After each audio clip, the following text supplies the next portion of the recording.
आज हम एक नया टॉपिक पढ़ेंगे, मैक्रो इकोनॉमिक्स का टॉपिक है नेशनल इनकम।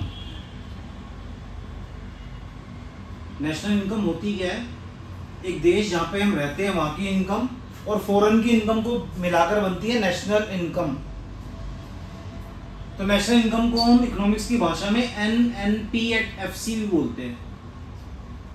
इसका मतलब है N मीन्स नेट, इस N means national, P means product and FC means factor cost। सब बताऊंगा ये आपको धीरे धीरे होता क्या है। तो नेशनल इनकम दो पार्ट्स में डिवाइड है। एक तो डोमेस्टिक इनकम, हम इंडिया में रहते हैं तो इंडिया की इनकम डोमेस्टिक इनकम है, और फॉरेन की इनकम जिसको हम बोलते हैं net factor income from abroad, जो शॉर्ट फॉर्म में NFIA भी बोलते हैं। इन दोनों का एडिशन करने से हमें क्या मिलता है? National income.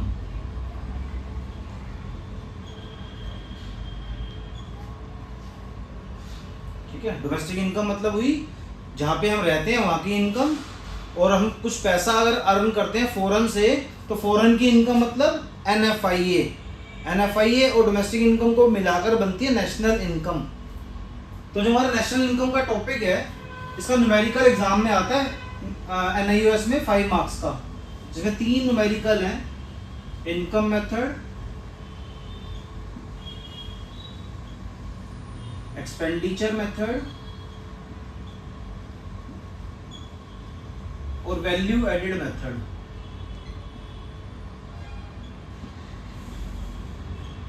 ये मेनली नहीं आता, ये टॉपिक कम आता है वो, ये मेनली दोनों टॉपिक आते हैं, दोनों में से कोई एक आएगा और में 5 मार्क्स का।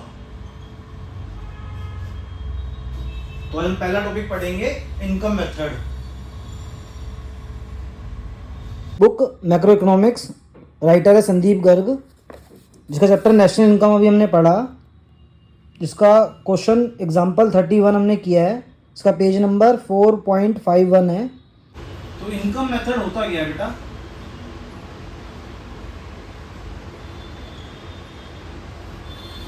जहाँ पर हम रहते हैं वहाँ पर डिफरेंट टाइप ऑफ इनकम होती है। जैसे कि कोई आदमी किराए से इनकम अर्न करता है, कोई प्रॉफिट से इनकम अर्न करता है, कोई एम्प्लॉय की फॉर्म में कहीं काम करके इनकम अर्न करता है। तो अलग अलग टाइप की इनकम होती है, हम सबको क्लैरिफाई करेंगे कैसे कैसे होती है। तो जब भी इनकम मेथड का न्यूमेरिकल आता है तो हम सबसे पहले NDP@FC फाइंड आउट करते हैं, जिसको शॉर्ट फॉर्म में बोलते हैं बेटा डोमेस्टिक इनकम। तो आपको हर क्वेश्चन में जब भी इनकम मेथड दिखाई देगा आपको NDP@FC निकालना ही निकालना है। क्लियर है कोई बात?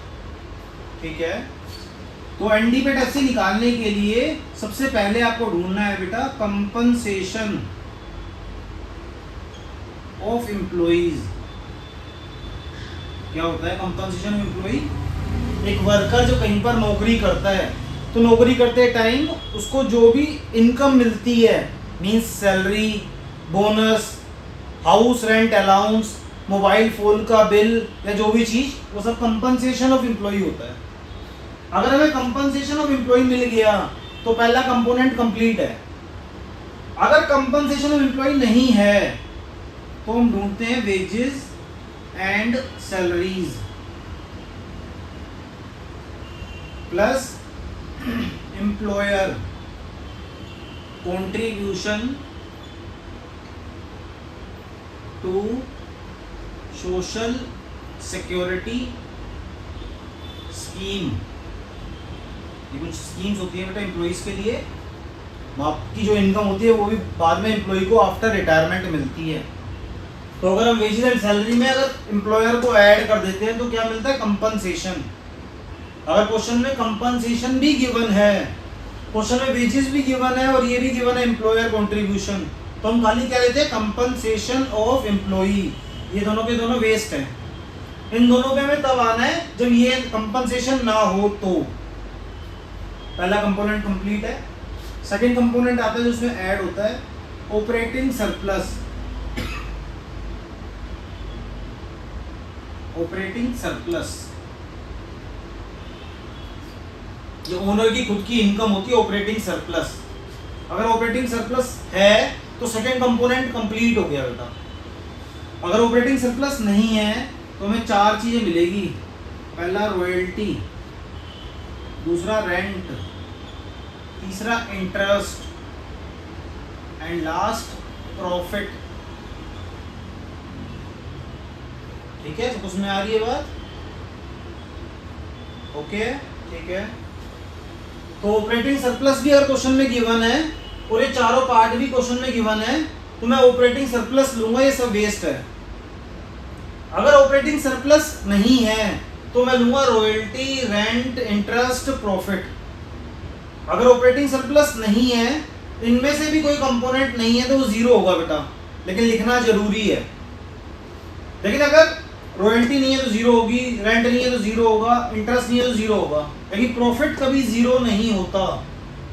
अगर प्रॉफिट नहीं है तो हम लेंगे प्रॉफिट टैक्स या कॉर्पोरेट टैक्स, एक ही बात है बेटा, एक ही नाम के डिफरेंट मीनिंग है।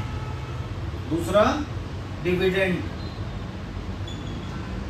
और तीसरा अनडिस्ट्रीब्यूटेड प्रॉफिट। ये तीनों मिलके बनाते हैं प्रॉफिट को बेटा। अगर प्रॉफिट भी है और ये तीनों पार्ट भी हैं तो मैं प्रॉफिट लूंगा, ये तीनों वेस्ट हैं। सही है। तो पहला कंपोनेंट ढूंढा हमने कंपनसेशन ऑफ एम्प्लॉई। अगर कंपनसेशन मिल गया तो दोनों चीजें वेस्ट हो गई बेटा। अगर कंपनसेशन नहीं है तो लूंगा वेजेस एंड सैलरी और एम्प्लॉयर कंट्रीब्यूशन। सेकंड कंपोनेंट है ऑपरेटिंग सरप्लस। अगर मुझे मिल गया सब ये वेस्ट है। अगर ऑपरेटिंग सरप्लस नहीं है तो इनको लेना है बेटा। तो रॉयल्टी, रेंट, इंटरेस्ट, प्रॉफिट, इनमें से जो नहीं होगा वो जीरो है, लेकिन प्रॉफिट कभी जीरो नहीं होगा। अगर प्रॉफिट नहीं है तो मैं प्रॉफिट टैक्स, डिविडेंड और अनडिस्ट्रीब्यूटेड प्रॉफिट को लेता हूं बेटा। ठीक है, ये कहीं पर काम करने की इनकम है, ये खुद की अपनी सेल्फ एम्प्लॉयड की इनकम है बेटा। और थर्ड है हमारी mixed income of self employed. इसका कोई कंपोनेंट नहीं है, कोई पार्ट नहीं है। अगर ये होगा तो डायरेक्ट आएगा, नहीं होगा तो जीरो होगा बेटा। तो इन तीनों चीजों को ऐड करना कंपल्सरी, से हम निकालते हैं पहले एनडीपी एट एफसी। सब बच्चों को क्लियर है ये बात? समझ में आ रहा है? किसी को कोई डाउट है तो पूछ सकता है। ठीक है, तो एनडीपी निकालना कंपल्सरी होता है बेटा। उसमें तीन चीजें मिलती है, compensation of employee, operating surplus और मिक्स्ड इनकम।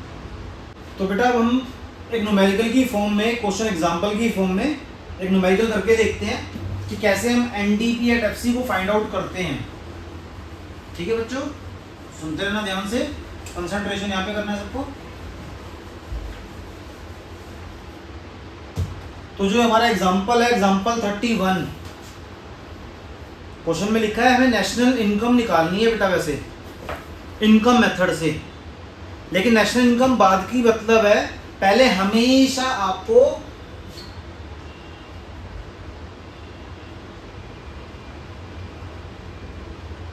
हमेशा NDP at FC find out करना है। ये जबरदस्ती है, कंपल्सरी है।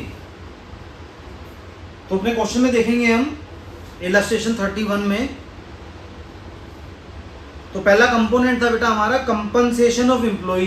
चेक करो अपने क्वेश्चन में, कंपनसेशन ऑफ एम्प्लॉई दिख रहा है आपको? फर्स्ट पॉइंट में दिखाई दे रहा है। ठीक है, तो आ गया कंपनसेशन ऑफ एम्प्लॉई।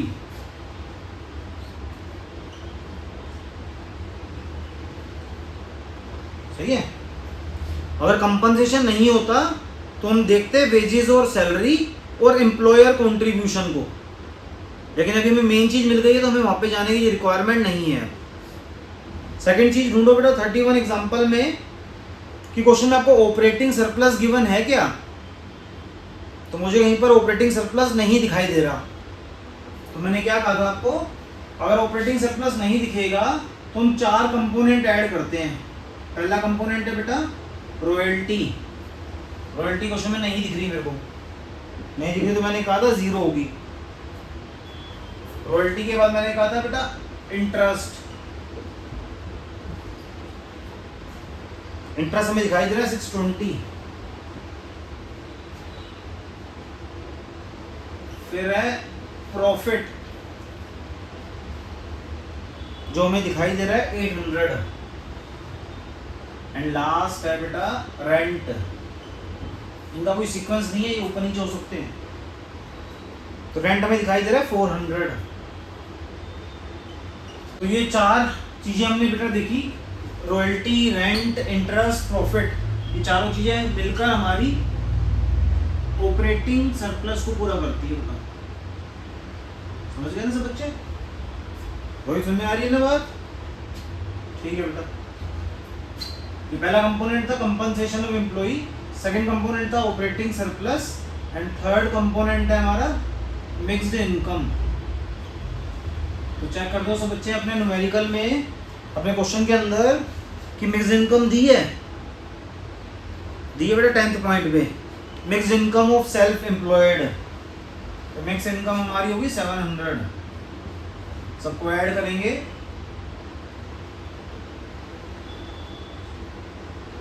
जो होगा 3720। ये हमारा NDPFC आ गया बेटा 1370 रुपीज की फॉर्म में।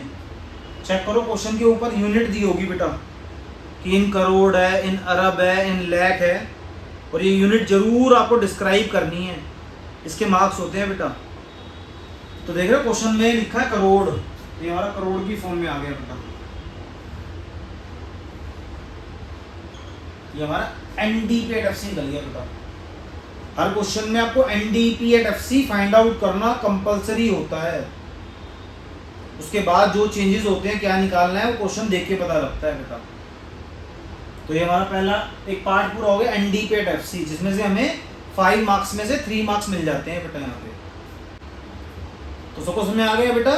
फिर भी किसी को डाउट हो तो कमेंट सेक्शन में आप मैसेज करेंगे मुझे, मैं आपको नेक्स्ट वीडियो में उसका आंसर डिस्क्राइब करूंगा, क्या प्रॉब्लम है आपकी क्या नहीं है। ठीक है, तो ये हमने NDPFC फाइंड आउट करना सीखा।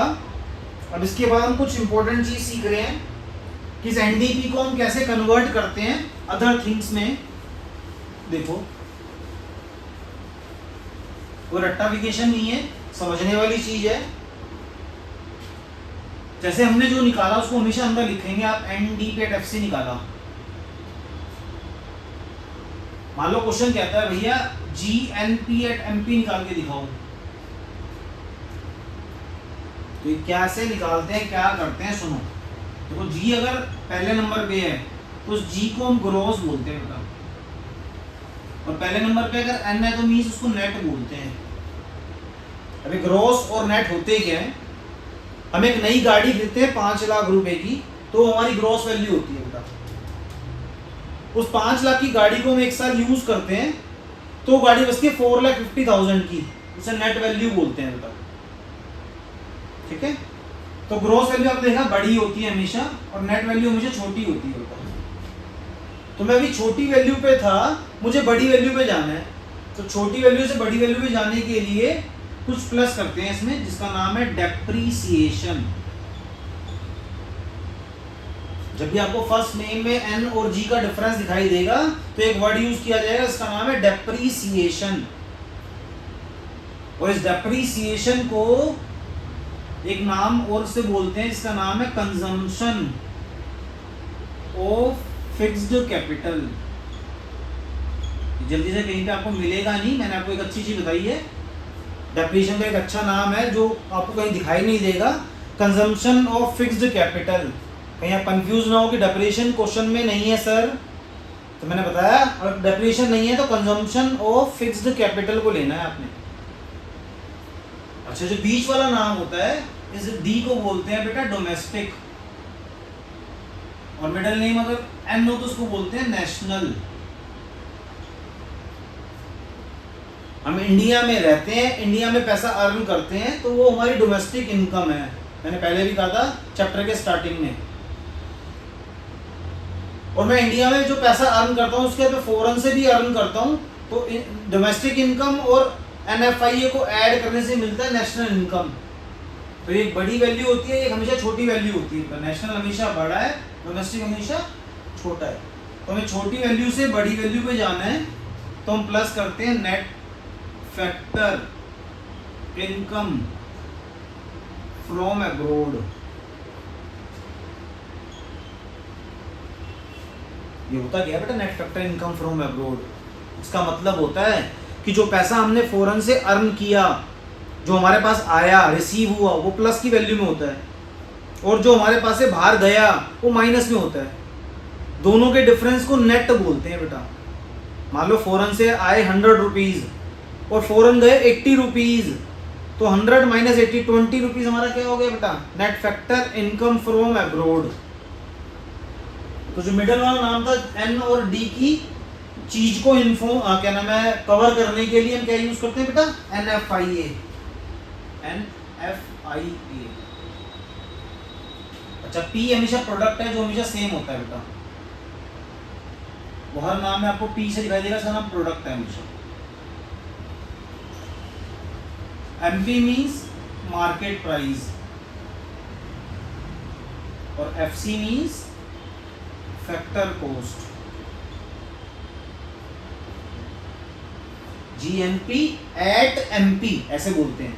GNP MP नहीं है, GNP at MP, NDP at FC।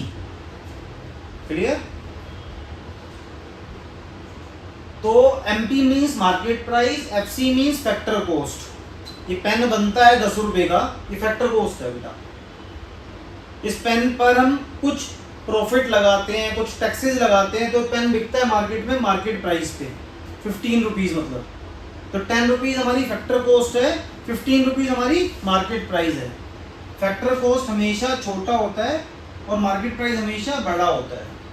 तो हम छोटी वैल्यू से बड़ी वैल्यू पे जा रहे हैं, तो क्या प्लस करते हैं बच्चों, पता है किसी को? उसका नाम है नेट इनडायरेक्ट टैक्स।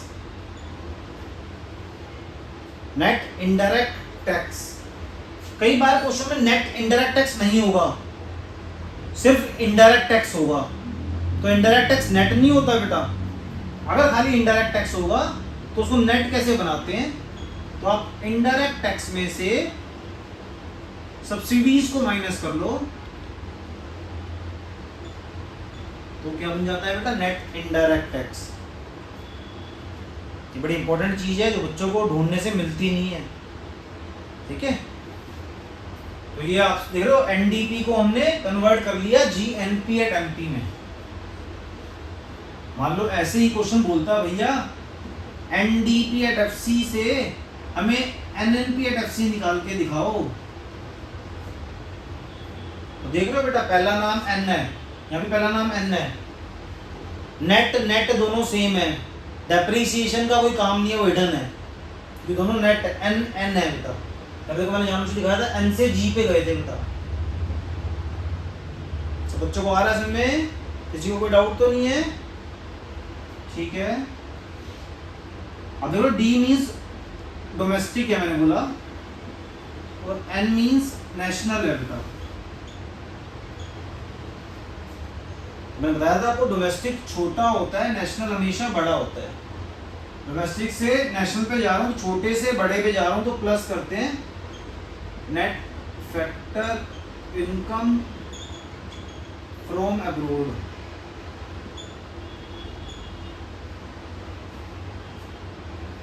और FC फैक्टर कॉस्ट सेम है, तो NIT नेट इनडायरेक्ट टैक्स का भी यूज नहीं है, क्योंकि दोनों फैक्टर कॉस्ट है। देख रहे हो, या फैक्टर कॉस्ट से मार्केट प्राइस पे गया था, तो इसलिए मैंने नेट इनडायरेक्ट टैक्स का यूज किया था। यहाँ पे सिर्फ एक ही चीज का कन्वर्जन है, NFIA का। और इसको बोलते हैं बच्चों शॉर्ट फॉर्म में नेशनल इनकम। क्या बोलते हैं? जैसे मैंने क्वेश्चन अभी जो हम कर रहे थे एग्जांपल 31, उसमें आपने देखा क्वेश्चन में लिखा था कैलकुलेट नेशनल इनकम। तो मतलब हमें NNP at FC find out करना था। मैं आपको वही निकाल के दिखाता हूँ। मैं इसको रब कर रहा हूँ, सबने कॉपी कर लिया ये? ठीक है,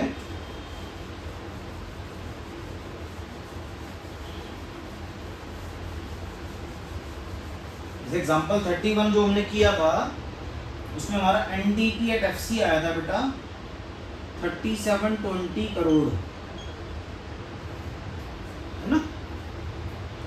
तो क्वेश्चन में बोला गया नेशनल इनकम निकालना है बेटा। नेशनल इनकम का मतलब मैंने आपको बोला NNP एट FC निकालना है बच्चों। और हमने निकाला क्या, NDP एट FC। दोबारा बोल रहा हूँ, N नेट सेम है, डेप्रिसिएशन का कोई काम नहीं है। FC फैक्टर कॉस्ट भी दोनों सेम है, तो इसलिए नेट इनडायरेक्ट टैक्स का भी कोई काम नहीं है। बस डोमेस्टिक से नेशनल पे जा रहा हूँ तो प्लस करूँगा NFIA को, तो वैल्यू पुट अप करते हैं। NNP at FC is equal to NDP हमने निकाला था प्लस 3720 प्लस, चेक करो अपने क्वेश्चन एग्जांपल 31 में net factor income from abroad दिखाई दे रही है बच्चों आपको, कहाँ पे है, पॉइंट नंबर सेकंड में है बेटा, दिख रही है आपको सृष्टि, ठीक है, लक्ष्य आपको दिख रही है, ठीक है। तो NFI हमारा है -20, तो ये -20 है। NNP एट FC हमारा है 3700 करोड़। रुपीस की फॉर्म में लेना बेटा, ये यूनिट मस्त होती है लिखनी, नंबर है इसका हाफ, ये आपका फाइनल आंसर हो गया बेटा। तो मैंने आपको नेशनल इनकम का टॉपिक पढ़ाया, इनकम मेथड अच्छे से डिस्क्राइब किया है मैंने। फिर भी आपको कोई प्रॉब्लम लगती है तो आप मेरे कमेंट सेक्शन में जाकर मुझे मैसेज करेंगे अपनी प्रॉब्लम का, मैं आपको आपके प्रॉब्लम का आंसर जो है नेक्स्ट वीडियो में डिस्क्राइब करूंगा बेटा, ठीक है। All the best.